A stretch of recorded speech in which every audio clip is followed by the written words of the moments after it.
Dear students, we are going to start our third chapter, electromagnetic induction. So, in the second chapter, we studied about Hans Christian Ørsted discovery that a current carrying conductor was responsible for creating magnetic field around it. Now, Michael Faraday was a scientist who discovered that with the help of magnetic field with the help of magnetic field we can produce electricity. So who is this Michael Faraday? So Michael Faraday is known as the father of electricity. He was a son of blacksmith and he worked as a bookbinder, and he had a habit of reading books that came for binding. So while reading those books, he came to know that he came to know about the Christian Ørsted discovery, and he started to think that if it is possible to create magnetic field with the help of electricity, then it must also be possible to do the reverse. That is, we can able to generate electricity from magnetic field. So he conducted many experiments and he discovered that electricity can be generated from the magnetic field. And due to Michael Faraday, now we are able to enjoy uninterrupted power supply even during the power cuts. So now let us see the experiment conducted by the Faraday. So for his experiment, he took a solenoid, then a bar magnet and a galvanometer. So for what purpose we are connecting this galvanometer to this solenoid? So in order to detect the current in this solenoid, we are using this galvanometer. So galvanometer is using for the detection of current as well as the direction of the current. So here you can see the scale of the galvanometer, and here at the midpoint we can see 0. So whenever there is no current in this circuit, the needle of the galvanometer rests at 0. If there is any current in this circuit, then the needle deflects either towards right or towards left. So here experimental procedure is given. The first one, the magnet is stationary near the solenoid. So when the magnet is kept stationary near the solenoid, there is no deflection in the galvanometer. Okay, so when the magnet is stationary near the solenoid, there is no deflection in the galvanometer. The north pole of the magnet is moved into the solenoid. When the north pole of this magnet is moved into the solenoid, the needle of the galvanometer started to deflect towards one direction. Okay, it may be either towards right or left. It is depends upon this solenoid. Okay, whether it is in anti-clockwise, wound in anti-clockwise or clockwise. So when the north pole of the magnet is moved into the solenoid, galvanometer deflected. Next one, the magnet is stationary inside the solenoid. When the magnet is kept stationary inside the solenoid, there was no deflection in the galvanometer. The south pole of the magnet is moved out of the solenoid. When the magnet is moved out of the solenoid, suddenly there was a deflection in the galvanometer which was opposite to that of when the magnet is moved into the solenoid. Okay, so when the magnet was moved out of the solenoid, there was a deflection. Fifth one, the south pole of the magnet is moved into the solenoid. When the south pole of the magnet was moved into the solenoid, there was a deflection which was opposite to that of the north pole. Okay, so when the south pole of the magnet was moved inside this solenoid, there was a deflection in the galvanometer. Magnet and solenoid are moved in the same direction at the same speed. So both magnet and solenoid are moved in the same direction and at the same speed. At this condition, there was no deflection in the galvanometer. The solenoid is moved keeping the magnet stationary. So at these conditions, the solenoid was moved keeping magnet stationary. At this condition, there was a deflection in the galvanometer. So from this, what we can understand? We know that galvanometer deflects only when there is a presence of current.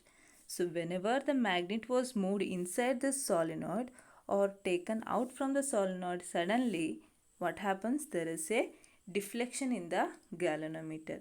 That means there is a current is developed in this solenoid. So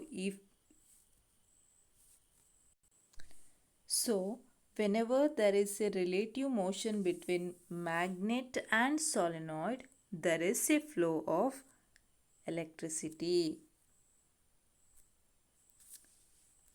Now let us see what really happened here. We know that in the case of a bar magnet, there is a magnetic field around it, and the magnetic field lines start from the north pole and it ends at south pole. So when the magnet was kept stationary inside this solenoid, we saw that there is no deflection in the galvanometer. It is because when the magnet is at rest, the number of magnetic field lines due to this magnet passing through the solenoid remains constant, or in other words, we can say that when the magnet is at rest, the number of field lines linked with this solenoid is constant, and as a result there is no deflection in the galvanometer. So galvanometer remains at the 0 mark itself. And when the magnet was moved into the solenoid or coil, so we can say either solenoid or coil. Okay, so when the magnet is moved into this solenoid, the number of magnetic field lines through the solenoid increases, and when it is moved away from this coil or solenoid, the magnetic field lines through this coil decreases. So we can say that due to the movement of the magnet, the number of magnetic lines either increases or decreases through the solenoid. So when the magnet is moved into the solenoid, the number of magnetic field lines through the solenoid increases, and when this magnet is removed from the coil, the number of magnetic field lines through the coil decreases. So the total number of field lines is changing in both cases, and there is a particular name for this, that is magnetic flux. So magnetic flux is the total number of magnetic field lines passing through the given area of solenoid. So what is magnetic flux? Magnetic flux is the total number of magnetic field lines passing through the given area of solenoid. So this is magnetic flux. So when the magnetic field lines, when the number of magnetic field lines is increasing, it means that magnetic flux linked with this coil is increasing, And when the number of magnetic field lines are decreasing, it means that magnetic flux linked with this coil is decreasing. So the change in magnetic flux results in the deflection of galvanometer. So change in magnetic flux results in the deflection of galvanometer. So if there is no change in magnetic flux, then there is no deflection in the galvanometer. So the deflection in galvanometer implies that current is present in the circuit. And we studied in first chapter that for the current to flow, there should be a presence of potential difference between the ends of the circuit, and this potential difference is known as the electromotive force. And thus we can say that for the current to flow, there should be a presence of electromotive force, and this electromotive force is induced in the coil due to the movement of the magnet or change in magnetic flux. So an EMF is induced in the coil. An EMF is induced in the coil due to the movement of magnet or change in the magnetic flux, and this phenomenon is known as electromagnetic induction. So whenever there is a change in the magnetic flux linked with the coil, an EMF is induced in the coil, and this phenomenon is known as electromagnetic induction. So what is electromagnetic induction? Whenever there is a change in the magnetic flux. So whenever there is a change in the magnetic flux linked with this solenoid or coil changes, then an EMF is induced in the coil. An EMF or current is induced in this coil, and this phenomenon is known as electromagnetic induction. So electromagnetic induction is nothing but the production of an induced EMF due to the change in magnetic flux. So open your textbook. Here you can see a generator, and she is saying this machine supplies the electricity required for all stages, Babu. How does it generate electricity?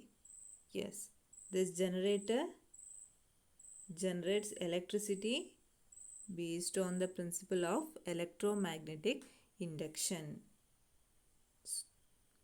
So in the next page,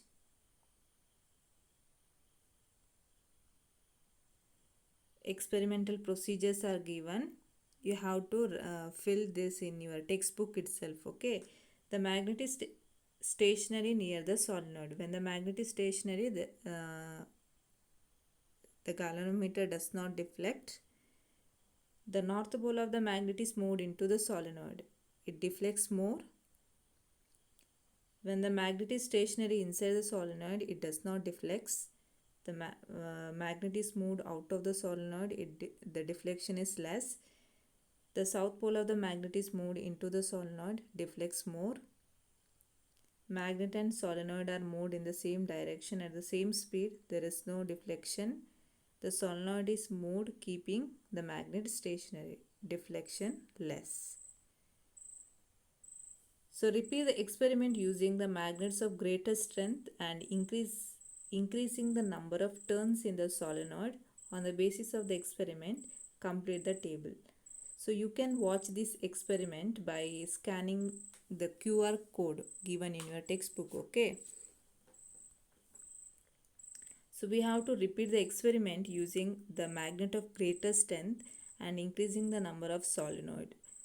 On doing so, we can say when the number of turns is increased, the deflection in the galvanometer also increases. When strong magnet is used, deflection increases, and magnet or solenoid moves with greater speed, then also the deflection increases.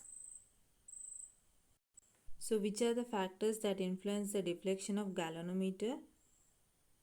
Number of turns, then magnetic field strength, and the movement of this solenoid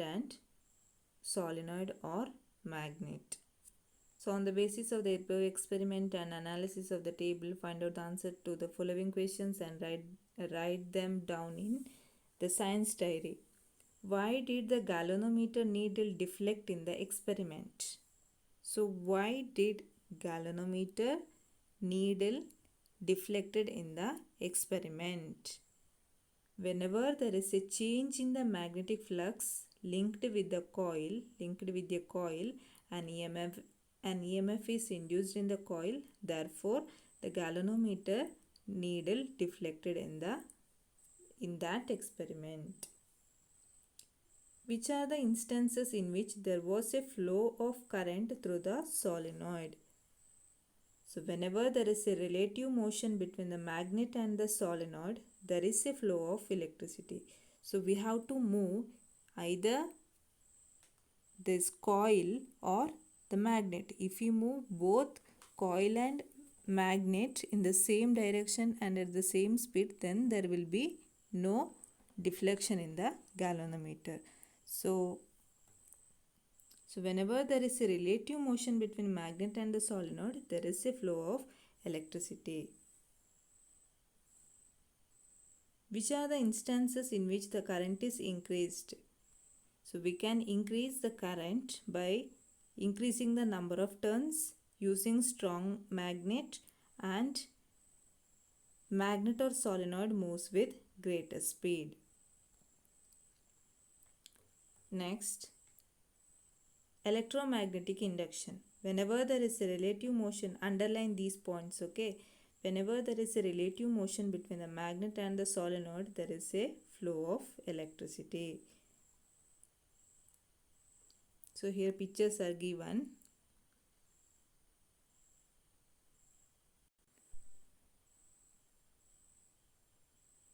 But have you ever thought what happens when the magnet is brought near or moved away from the solenoid? Observe the figure given below.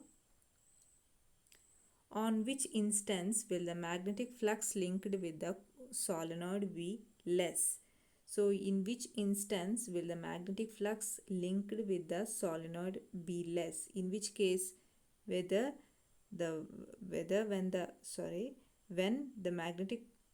this bar magnet is moved into the coil or when it is taken out of the coil. In which case, yes, when the magnet is moved away from the solenoid, the magnetic flux linked with the solenoid be less. On which instance will the magnetic flux linked with the solenoid be greater? When the magnet is moved into the solenoid, the magnetic flux linked with the solenoid be greater, and when it is moved away from the solenoid, then the magnetic flux linked with the solenoid be less. On which instance does a change in magnetic flux linked with the solenoid occurs? So in which case, while it is moving or while it is stationary? Yes, while it is moving. So haven't you understood that electricity is induced in a solenoid whenever there is a change in the magnetic flux linked with the solenoid? So electricity is induced in the solenoid whenever there is a change in the magnetic flux linked with the solenoid. So whenever there is a change in magnetic flux, then there will generate electricity. So this phenomenon is known as electromagnetic induction, and the current thus induced is the induced current, and the voltage induced is the induced EMF. What may be the factors affecting the induced EMF? So which are the factors which are affecting this induced EMF? The first one, the number of turns of the coiled conductor, then movement of the magnet and solenoid. So this is OR, okay, movement of magnet or solenoid. Then another one is magnetism. So whenever there is a change in magnetic flux linked with a coil, an EMF is induced in the coil, and this phenomenon is electromagnetic induction. So what is electromagnetic induction? Whenever there is a change in the magnetic flux linked with the coil, an EMF is induced in the coil, and this phenomenon is electromagnetic induction. So we will continue the next in the next class. Okay, so we will continue the remaining in next class.